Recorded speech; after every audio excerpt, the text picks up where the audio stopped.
Bueno, eh, vamos a iniciar el video 3 correspondiente a la semana 4 de la unidad 3. Bueno, eh, ahora vamos a ver lo que sería, vimos ya la estructura, qué es la estructura económica y sus características, y ahora vamos a ver la estructura financiera, ¿ok? Entonces, la estructura financiera, pues como ya lo dijimos, está relacionada con lo que es el lado derecho del estado financiero de lo que es el balance general. Entonces son el pasivo más el patrimonio. Entonces, esta estructura, ¿no? Pues va a representar el capital financiero de la empresa, sus obligaciones y sus deudas, ¿no?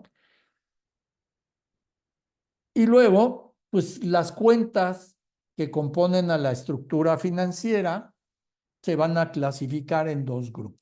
Uno o dos grandes grupos, ¿no? Uno que serían los recursos permanentes y los pasivos circulantes o de corto plazo. Entonces, va a estar los recursos permanentes van a estar formados por el capital o el patrimonio neto y el pasivo fijo. ¿Ok? Entonces, tenemos, ¿no? Aquí, ¿por qué el pasivo? Tenemos las cuentas o el patrimonio, ¿no? Que tiene que ver con las cuentas relacionadas con los socios, ¿no? Principalmente con los socios. Y la otra es precisamente la parte del pasivo a largo plazo. ¿Ok? Luego, entonces, la otra parte de la clasificación de este grupo sería los pasivos de corto plazo, ¿no?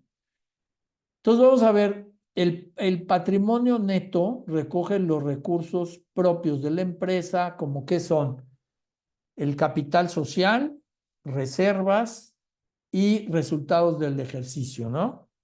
Ahí viene, inclusive ahí se pueden reportar también resultados, utilidades o pérdidas de ejercicios anteriores. Luego viene lo que sería el pasivo fijo, ¿no? Vamos a ver qué es el pasivo fijo. Pues está formado por los recursos financieros con exigibilidad a largo plazo, es decir, mayores a un año. Mientras que el pasivo corriente o el, no, o el de corto plazo está integrado por los recursos financieros cuya exigibilidad se plantea a corto plazo, es decir, a, a menos de un año. ¿Ok? Entonces vamos a ver esta estructura. Déjenme compartirles. Déjenme compartir. Permítanme. Aquí está. Bueno, entonces vamos a compartir. Ok. Listo. Entonces ahora sí. Aquí estamos. Entonces vamos a tener el estado de situación financiera, el balance general, el lado derecho, que es pasivo y patrimonio. Entonces aquí tenemos el tipo de cuentas de pasivo, ¿no? Tengo el pasivo de corto plazo. ¿Quiénes son? Pues mis deudas con proveedores, mis créditos, ¿no? Mis deudas con bancos. Tengo mis deudas con empleados, pues con la nómina, ¿no? Tengo deudas con el Estado, que pueden ser créditos fiscales, ¿no? O impuestos, ¿no? Luego, aquí tendría el total del pasivo de corto plazo, ¿no? Y luego vendría el pasivo de largo plazo y entonces podría tener deudas a largo plazo. ¿Cómo qué? Pues puede ser pues, una hipoteca, ¿no? Una hipoteca, yo compré ciertos activos, como puede ser mi edificio o mi oficina, o, ¿no? Y tengo una deuda de largo plazo, o los transportes, no sé, lo que sea, pues, puede ser mi deuda a largo plazo. Luego tengo lo que es el total del pasivo, ¿no?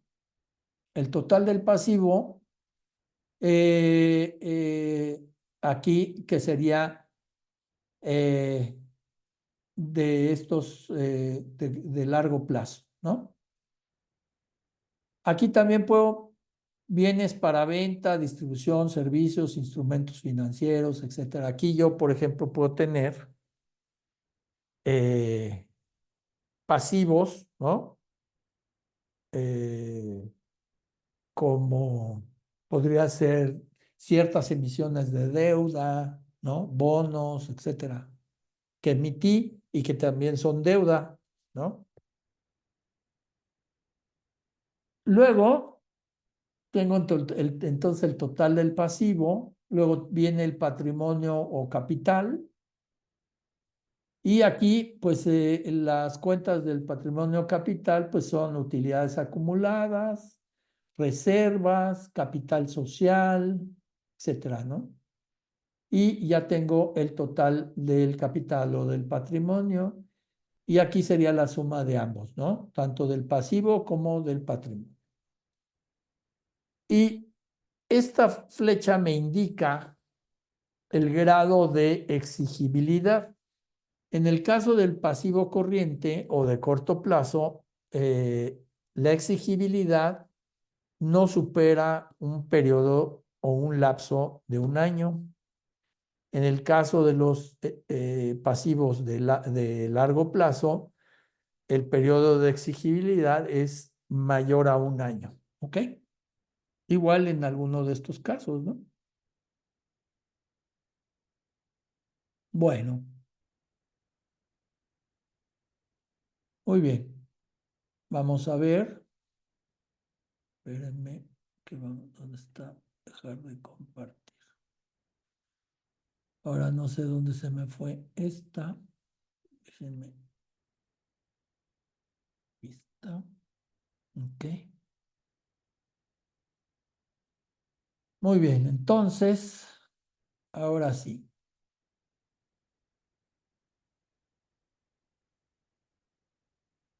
Vamos a ver eh, un concepto que es muy importante, que es el equilibrio entre la inversión y el financiamiento. Entonces, para evitar el riesgo de insolvencia, acuérdense qué significa solvencia, está relacionado con deudas de largo plazo, no disponer de fondos para atender los pagos a su vencimiento, debe haber una cierta correspondencia entre la liquidez del activo y la exigibilidad del pasivo. Es decir, tengo dos conceptos, liquidez y solvencia. Entonces, tanto mis pasivos como mis activos deben de tener una cierta correspondencia. Es decir, los activos de corto plazo o activo corriente deben estar íntimamente relacionados o deben estar equilibrados, ¿no? Con los pasivos de corto plazo, ¿no? Es decir, aquí interviene eh, el periodo, ¿no? El periodo. En un caso es de exigibilidad y en un caso es de convertir en activos, ¿no? En liquidez, su periodo de convertirlos en líquido, ¿no? Entonces hay que, si yo tengo activos de largo plazo o fijos, pues también van a estar relacionados con las deudas o los pasivos de largo plazo. Entonces, y tiene que haber un equilibrio. ¿Qué es este equilibrio? Pues tiene que haber algo que es muy importante de poder pagar, ¿no? Hacerle frente a mis deudas tanto de corto como de largo plazo.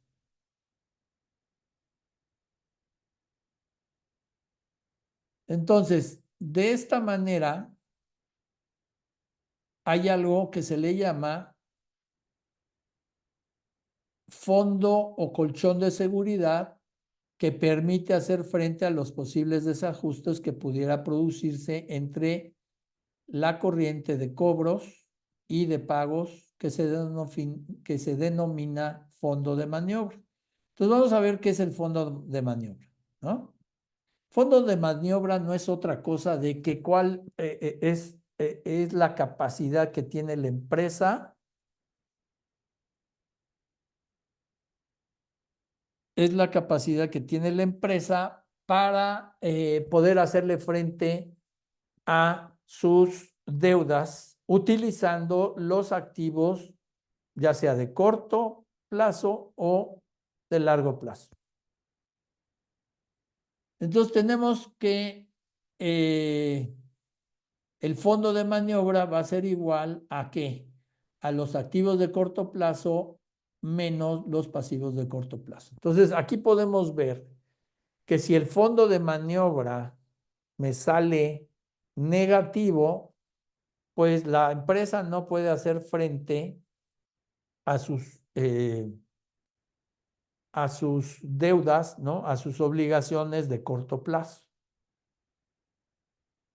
Si el fondo de maniobra sale positivo, entonces no hay ningún problema, ¿no? Aquí se ve, es esta suma, ¿no? La resultante de esta operación. Déjenme compartirles porque creo que para que quede un poco más.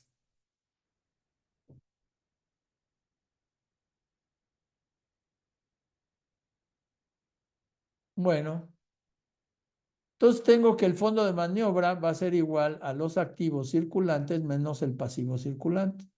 Entonces aquí se ve muy fácil. Si la resultante de esta operación sale negativo, pues significa que esta cantidad es mayor que esta.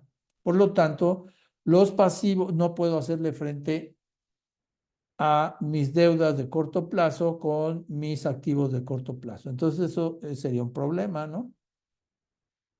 O si sale mayor, pues no tengo ningún problema, ¿no? Sí puedo hacerle frente con a mis deudas de corto plazo con mis activos de corto plazo. Ahora bien, la parte del pasivo fijo que financian el activo corriente, pues vamos a ver que son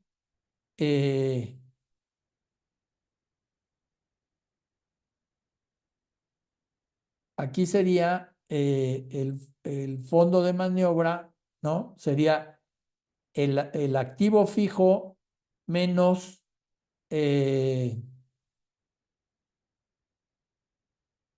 pasivo, o sea, lo que serían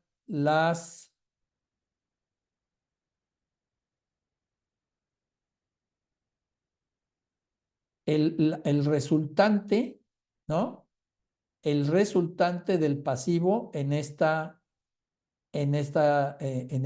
ecuación, ¿no? A ver si me voy a explicar.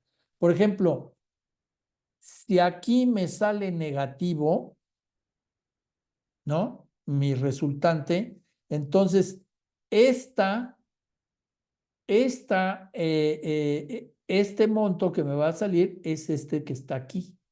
Y entonces voy a ver con cuánto voy a tener que financiar, pero esa parte de corto plazo, utilizando ahora recursos de largo plazo, mis activos de largo plazo. A eso se refiere. ¿Ok? Muy bien, sigamos. Ahora no sé por qué no. Ah, ahí está. De repente se atora esto. Bueno.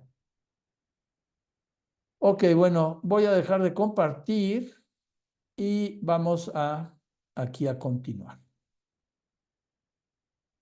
Bueno. Entonces vamos a ver el siguiente tema, que son los usuarios de la información. ¿Quiénes son los usuarios de la información? Bueno, pues primero tenemos al propietario o inversionista, también conocido como accionista o dueños. Y en este caso, pues es toda persona que participa contractual o no contractualmente en los beneficios y riesgos económicos de los activos netos de una entidad. Incluye a socios, asociados y miembros que proporcionan recursos a la entidad que son directa y proporcionalmente compensados de acuerdo a sus aportaciones, ¿no? En entidades lucrativas.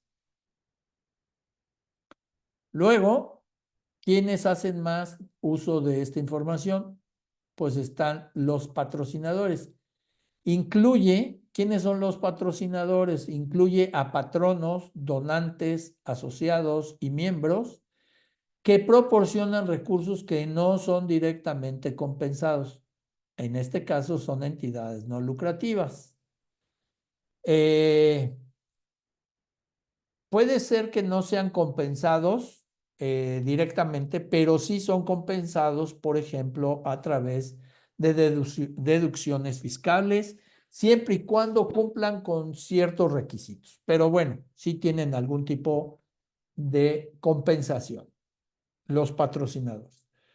Luego vienen, ¿quién más hace uso de la información? Pues órganos de supervisión y vigilancia corporativos, tanto internos como externos. ¿Quiénes son estos órganos de supervisión? Pues son los responsables de supervisar y evaluar la administración de las entidades. ¿Quiénes son? Pues los auditores. Principalmente son auditores. Hay auditores internos que tiene, por ejemplo, el área de la gestión financiera, pues hay un área que se llama Contraloría. Ellos son los que se encargan de llevar a cabo estas auditorías. Bueno, hay auditorías externas, ¿no? Que son, como ya lo mencioné en el otro video, en el cual pues avalan las operaciones de la organización y más que las operaciones, bueno, tanto operaciones como los reportes de esas operaciones, ¿ok?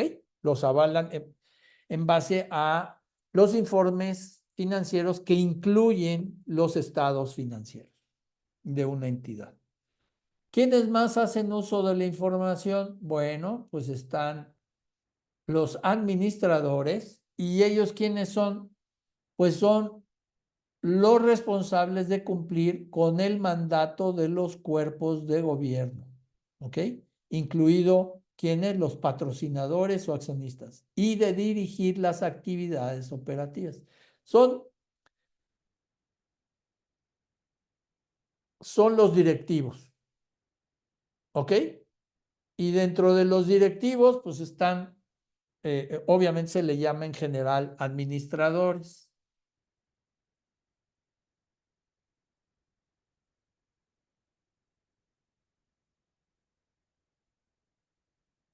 Ahora, están los proveedores. Los proveedores,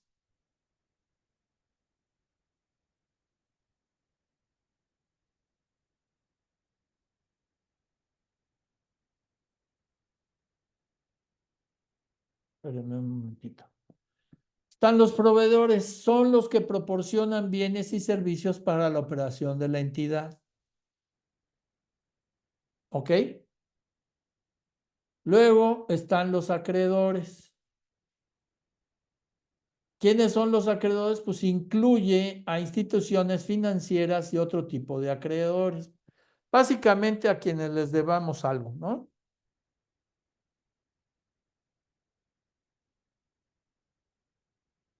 Están empleados, que son los que laboran para la entidad, ¿no? También a los colaboradores o empleados les interesa, pues, la información financiera, ¿no? ¿Quiénes también hacen uso de información financiera? Son los clientes y beneficiarios. son los que reciben beneficios de las entidades o de las organizaciones. También a ellos les interesa ver. Imagínense, ¿no? Pues una empresa que va a hacer negocios con otra empresa, con otra organización, pero quiere hacer normalmente relaciones de largo plazo. Entonces, estamos hablando aquí que pues para evaluar la viabilidad, qué viabilidad tiene esa empresa y poderme establecer relaciones de largo plazo, pues voy a evaluar su viabilidad financiera en el largo plazo. Entonces, ellos hacen uso de esa información, ¿no? Para evaluar. Luego viene también unidades gubernamentales. ¿Quiénes son las unidades gubernamentales? Pues son los responsables de establecer políticas económicas, monetarias, fiscales, así como participar en la actividad económica al conseguir financiamientos y asignar presupuestos gubernamentales, ¿no? Entonces, unidades gubernamentales, pues son pues todas esas organizaciones o partes del gobierno que nos permiten, pues, primero, pues, que les va a interesar, por ejemplo, pues, nuestra actividad y desde varios puntos de vista. Imagínense que yo soy una empresa que me voy a establecer una fábrica, ahora bien, en cierto lugar, cierta comunidad, pues es buenísimo porque esto va a traer un tipo de desarrollo para esa comunidad, ¿no? Obviamente hay que, como entidad gubernamental, tengo que hacer que todas las leyes se respeten. Obviamente las leyes que traigan beneficios y no perjuicios a la comunidad, ¿no? Llámese normas ambientales, llámense normas legales, seguridad, etcétera, ¿no? Y entonces eso a cambio, pues la empresa pues también va a generar recursos y va a obtener ciertos beneficios, como puede ser exenciones de impuestos, ¿no? Por establecerse ahí por un cierto tiempo o algún otro tipo de exenciones y de beneficios, ¿no? Para que llegue, se establezca ahí y con la mira que se desarrolle la comunidad, ¿no? También puede ser para entidades fiscales, ¿no? Pues la parte fiscal, pues tú generas tanta riqueza, bueno, de esa riqueza tiene una parte, viene al fisco, ¿no? Al erario público para, para la operación de del aparato gubernamental, ¿no? Bueno. Luego viene la contribución de impuestos, ¿no? ¿Quiénes son los contribuyentes de impuestos? Son aquellos que fundamentalmente aportan al fisco, ¿no? O pagan sus impuestos y están interesados en la actuación y rendición de cuentas de las unidades gubernamentales. Entonces, también, por ejemplo, pues aquí, si yo pago impuestos, pues quiero ver que se utilicen eficientemente y que no se lo roben, ¿no? O sea, quiero que el uso vaya a destinarse en cosas que beneficien a las personas y a la sociedad, ¿no? En general, y que vayan, obviamente, a proyectos productivos, programas sociales, programas de medioambientales, programas de beneficio de desarrollo de infraestructura, qué sé yo, ¿no? En todo eso que nos interesa para que nos desarrollemos como sociedad. Luego vienen los organismos reguladores que estamos hablando, que son los encargados de regular, promover y vigilar los mercados financieros. Por ejemplo, si yo soy una empresa que soy una empresa pública y esta empresa pública, pues yo estoy sometida a ciertas regulaciones y yo tengo que entregar mis informes financieros de acuerdo a que me lo solicitan porque soy empresa pública, cotizo en bolsa. Entonces, toda esa información la tengo que entregar oportunamente, pero además tiene que cumplir con los criterios que ya hablamos de veracidad, oportunidad, verificabilidad, etcétera, ¿no? Y luego viene algunos otros usuarios. ¿Quiénes son estos otros usuarios? Pues incluye a otros interesados no comprendidos en los apartados anteriores, como quién puede ser los inversionistas, analistas financieros y consultores. Por ejemplo, hay mucha gente que lo que se encarga es de dar ciertas perspectivas económicas principalmente para inversionistas o posibles inversionistas. Y entonces analizan la información de las empresas y dan sus opiniones, ¿no? Para que en un momento dado, pues, si el inversionista lo ve atractivo, pues invertir ahí, ¿no? Bueno, también vamos a ver que se puede clasificar estos usuarios en general como usuarios internos y usuarios externos. Los usuarios internos son aquellos que laboran en la empresa y tienen acceso a la información financiera en forma variada.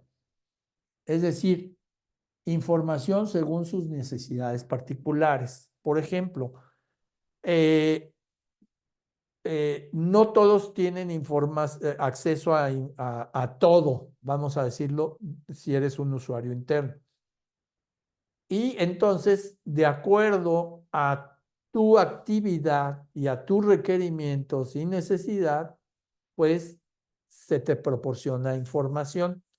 Si no, entonces no tienes acceso. Así de sencillo.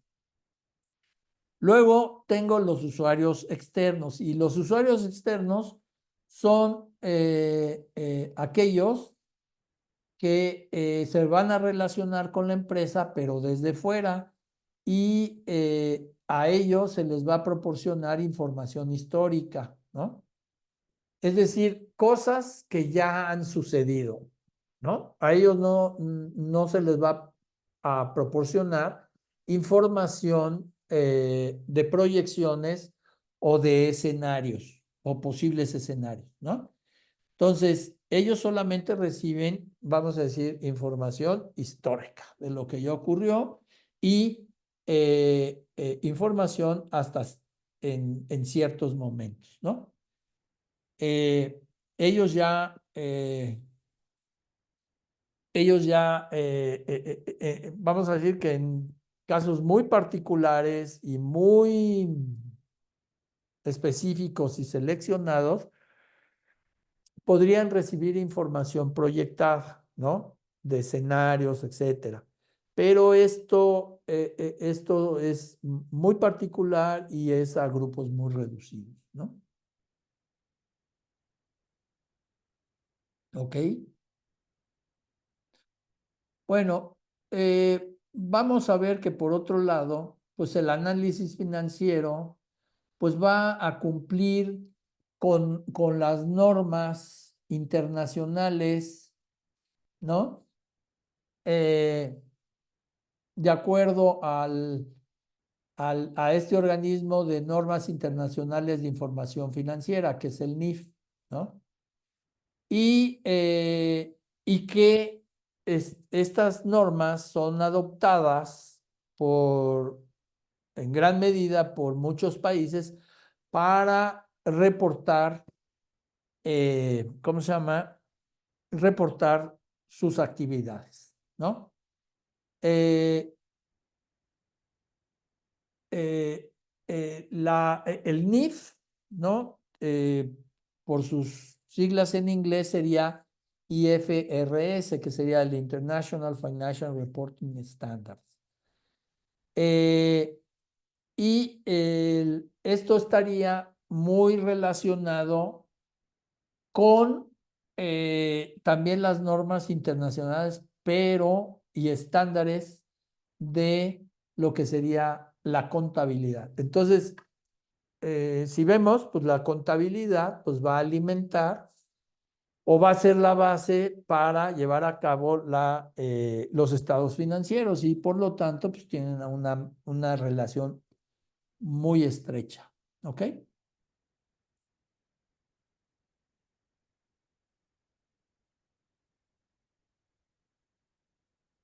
Como les llaman, por ejemplo, también el NIF, pues las normas internacionales NIF son estándares para el reconocimiento, medición y revelación de las transacciones económicas en los estados financieros, ¿no? Que son reportados por las organizaciones.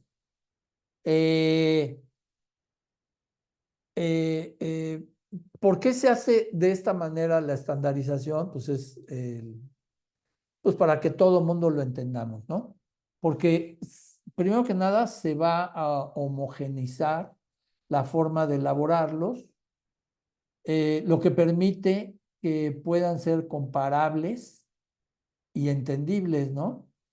Facilita las decisiones de inversión, de crédito, financiamiento y demás. O sea, en teoría todos podríamos entender una contabilidad si es que sabemos de estados financieros, ¿no? Cómo leer los estados financieros, pues entonces todos podríamos entenderlo sin ningún tipo de problema, ¿no? Si sabemos estas normas. Por eso se hace tan importante la estandarización, ¿no?